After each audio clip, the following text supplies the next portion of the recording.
Hello friends, അപ്പം ഇന്ന് നമ്മളൊരു കണവ റോസ്റ്റ് ഉണ്ടാക്കാൻ പോവുകയാണ്. അപ്പം ആസ് യൂഷ്വൽ മസാല വെച്ചിട്ട് തന്നെയാണ് നമ്മൾ ഉണ്ടാക്കുക. അതിനകത്തൊരു പ്രത്യേകത എന്ന് വെച്ചാൽ നമ്മൾ വീട്ടിൽ തന്നെ ഉണ്ടാക്കുന്ന മസാലയാണ് യൂസ് ചെയ്യുന്നത്. അപ്പം കണവ നമ്മൾ കുക്കറിലൊന്ന് വേവിച്ചെടുത്തിട്ടുണ്ട്. അതായത് വെറും 3 വിസിൽ മാത്രം മതി വേവാൻ, ഇല്ലെങ്കിൽ ഇത് റബ്ബർ പോലെ ആയിപ്പോവും. സോ നമ്മൾ വേവിച്ചരിഞ്ഞെടുത്തിട്ടുണ്ട്. പിന്നെ കുറച്ച് എണ്ണ, അതായത് കോക്കനട്ട് ഓയിൽ, കടുക്, ഇഞ്ചി വെളുത്തുള്ളി, പച്ചമുളക്, കറിവേപ്പില ഇട്ടൊന്ന് വഴറ്റിയിട്ട് നമ്മുടെ സവാള, നമുക്ക് എത്രയാണോ ആവശ്യം അത്രയും സവാള എടുത്ത് നന്നായിട്ട് വഴറ്റണം. അതിൽ തന്നെ ഉപ്പും മഞ്ഞൾപ്പൊടിയും ഇടാം. നന്നായി വഴറ്റണം, അതായത് നല്ല സോഫ്റ്റ്, ഉള്ളിയൊക്കെ നല്ല സോഫ്റ്റ് ആവണം. അതുവരെ നമ്മൾ നന്നായി അടച്ച് വെച്ച് വഴറ്റി കൊടുക്കുക. എന്നിട്ടാണ് നമ്മൾ ഇവിടെ വേവിച്ച് വെച്ച കണവ അതിലേക്ക് ഇട്ട് കൊടുക്കും. അപ്പോൾ മൊത്തം ഇട്ട് കഴിഞ്ഞിട്ട് നമുക്കത് ജസ്റ്റ് ഒന്ന് ഇളക്കണം.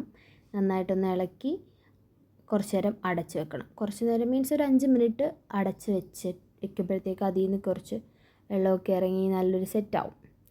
മസാലാസ് ഒന്നും ഇപ്പോഴേ ഇടണ്ട.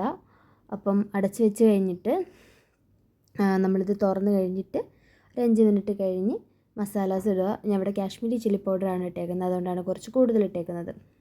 നമ്മുടെ എരിവിനനുസരിച്ച് ഇടുക. ഞാനിവിടെ 2.5 സ്പൂൺ ഇടുന്നുണ്ട്. അതിനുശേഷം ഞാൻ മല്ലിപ്പൊടിയാണ് ഇടുന്നത്. അത് ഞാൻ 2 ടേബിൾ സ്പൂണാണ് എടുക്കുന്നത്. പിന്നെ ഞാൻ പറഞ്ഞതുപോലെ ഇവിടെ നമ്മുടെ വീട്ടിൽ തന്നെ പ്രിപ്പയർ ചെയ്ത മസാലയാണ്, നല്ല മണമുള്ള മസാലയാണ് കേട്ടോ. അത് ഞാനൊരു 1.5 ടേബിൾ സ്പൂൺ ഇട്ടിട്ടുണ്ട്.